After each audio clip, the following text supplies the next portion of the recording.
Voilà. Dans les options qui sont apparues dans la boîte, vous cliquez sur OK, il n'y a pas de problème. OK, on va recommencer l'opération. Donc je vais faire un nouveau document Illustrator.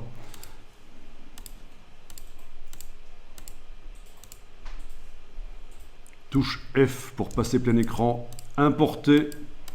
J'ai une question. Donc pour répondre à ta question, oui, au lieu de faire un nouveau document et de faire une nouvelle vectorisation différente, on pourrait faire un nouveau plan de travail dans le même document. Mais ça pose deux problèmes.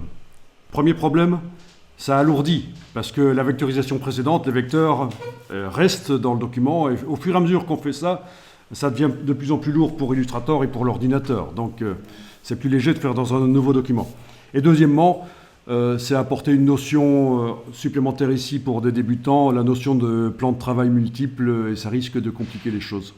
Donc voilà pourquoi je fais un nouveau document. Mais en effet, on peut dans Illustrator faire plusieurs plans de travail dans le même document. Alors, ici, fichier importé. On va rechercher l'image 111-253. Cliquez glisser. Et on va vectoriser d'une manière différente. Une manière qui va nous permettre normalement, par la suite, d'aller à la place de ces traits, qui sont pas mal, hein. Il y a de l'expressivité, il y a différentes épaisseurs, tout ça, c'est pas mal. Mais malgré tout, on va pouvoir aller tester des brushes sur les traits. D'autres brushes Illustrator qui vont remplacer ces traits-là. Alors, est-ce que vous savez comment on va faire la vectorisation pour pouvoir faire ça? Exactement, on va utiliser la fonction de vectorisation et génération de contours. Alors, je n'ai jamais essayé sur cette image, on va voir ce que ça donne. Elle est fort complexe, on va voir ce que ça donne. Donc, l'image est sélectionnée dans la palette vectorisation d'image. Vous cochez en bas à gauche l'aperçu, OK. Et on aurait peut-être pu modifier le réglage avant de cocher aperçu, comme ça, ça nous aurait évité un calcul inutile. On va décocher fond. Est-ce qu'il va cocher contour? Oui, il coche d'office contour si on décoche fond. Et voilà ce que ça donne. Alors, on a un petit problème pour détecter les contours dans cette image. Vous avez tous la même chose?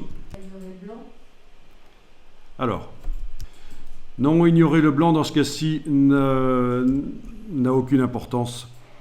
Ce qu'il faut pour que les contours soient pris en compte, c'est ici modifier la valeur des contours. Alors, si on met 50 par exemple, 5 touches tabulation pour valider, est-ce qu'il va les trouver? Ah, ça calcule. C'est complexe comme image. Hein. Ah ben voilà, ça commence à trouver. Voilà, il commence à trouver les contours. Bon, par rapport à l'image réelle de la chaussure, ce sont des contours un peu vers de terre pour l'instant, qui sont pas très intéressants, qui sont moins intéressants que ce qu'on avait. Et en plus, ils ne sont pas tous pris en compte. Donc, on va peut-être encore augmenter.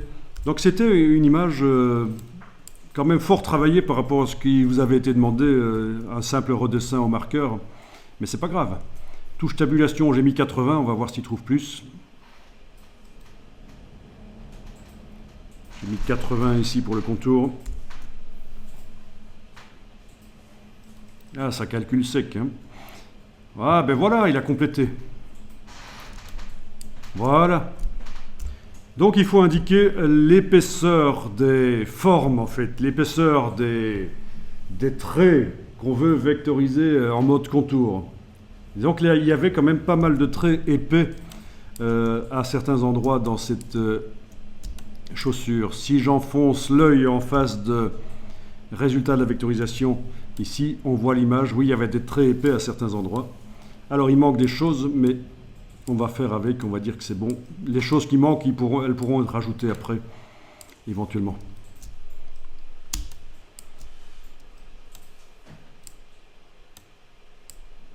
Ok.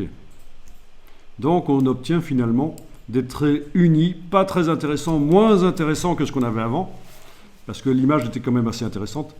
Qui a fait cette image? Ok, on va enregistrer ça.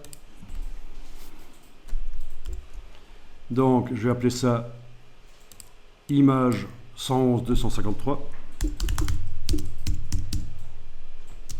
Vecto contour. On n'a pas encore vectorisé là-dessus. Ah, on a oublié de décomposer, mais c'est pas grave. On a vectorisé, mais on n'a pas encore décomposé. Mais c'est pas grave, j'enregistre quand même. Oui, et à ce stade-là, on peut faire, en effet, bien vu, objet, vectorisation de l'image décomposée. Ceci dit, ce serait pas idiot de garder une version avec la vectorisation non décomposée. Comme ça, on peut revenir travailler les paramètres, notamment celui-ci. Mais bon, je vais quand même décomposer ici. Objet, vectorisation d'image décomposée. Voilà les contours qui apparaissent. Fichier enregistré, je mets à jour le fichier sur disque dur.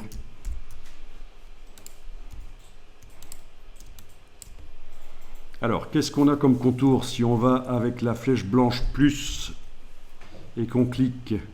Est-ce qu'il nous a fait des petits contours? Oui, on dirait qu'il a fait des petits contours. C'est pas mal.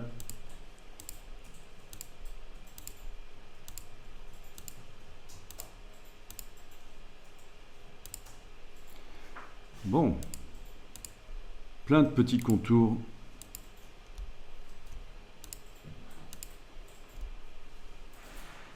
Intéressant. Bon, on peut faire un test, même si ça risque d'être difficile pour Illustrator, on peut faire un test. Vu que les machines ici ne sont pas extrêmement puissantes et la mienne non plus, je ne vais pas jouer avec les différents plans de travail dont on a parlé tout à l'heure. Je vais enregistrer le document sous un nouveau nom. Ah oui, tiens, j'avais oublié de mettre le 02 à la fin ici. C'est pas grave, je le mets. Donc version 2 du document Illustrator.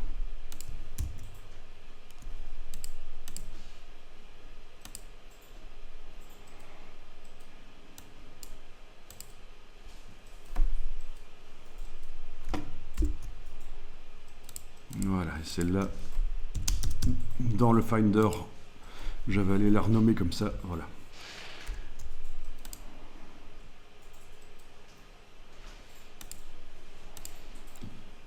Bon, ben on va tester. Si on fait un CTRL A, ça sélectionne tout.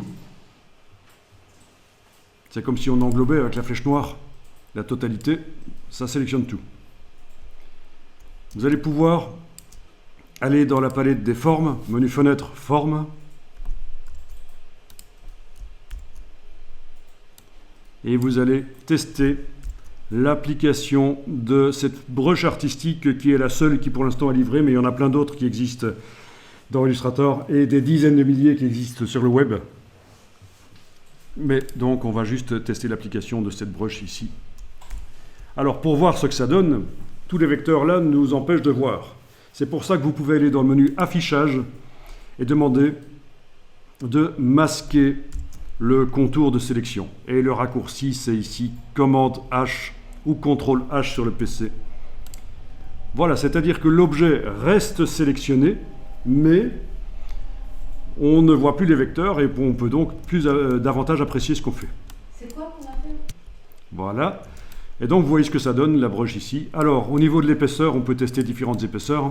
Par la palette contour, menu fenêtre, contour. Sinon, dans la barre contrôle du dessus, on a aussi l'épaisseur qui est là, évidemment. Donc, épaisseur du trait. Ok, essayons 1 mm, touche tabulation. Voilà ce que ça donne. Évidemment, il va falloir aller plutôt dans le sens inverse, 0,01, touche tabulation, 0,1. Enfin, vous testez. Chaque fois la touche tabulation pour valider ce qu'on met dans le cartouche ici. Voilà. Alors, il est fort probable que pour les différentes parties de la chaussure, il faudra mettre différentes épaisseurs, parce que là, on a tout sélectionné, on met la même épaisseur partout, mais il y a des choses qui nécessiteraient éventuellement une épaisseur différente. Bon, quand vous avez vu ça, vous pouvez enregistrer